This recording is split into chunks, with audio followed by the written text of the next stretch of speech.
As military bands played and a procession of royals escorted his coffin to the church, Prince Philip was laid to rest Saturday in a funeral ceremony that honored his lifetime of service to the UK, the Crown and his wife of 73 years, Queen Elizabeth II. The widowed British monarch, setting an example amid the pandemic, sat alone at the ceremony, dressed in black and with her head bowed in prayer. Philip, who died April 9 at the age of 99, was being laid to rest in the royal vault at Windsor Castle after a funeral service steeped in military and royal tradition, but also pared down and infused with his own personality. People across Britain have observed 1 minute of silence in honor of Philip just before his royal ceremonial funeral got underway. Following strict social distancing rules during the pandemic, the Queen set an example even in grief, sitting apart from family members arrayed around the church. Just 30 mourners were allowed to attend the service at St. George's on the grounds of Windsor Castle, where the Queen has stayed to avoid COVID-19. Other royals who were in family bubbles were sitting together. The service began with Archbishop of Canterbury Justin Welby entering the chapel ahead of the coffin, followed by Philip's children and 3 of his 8 grandchildren, as a 4-member choir sang, "I am the resurrection and the life."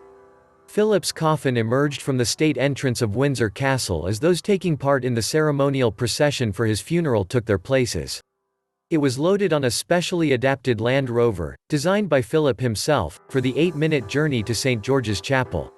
Senior military commanders lined up in front of the vehicle, with members of the royal family following behind.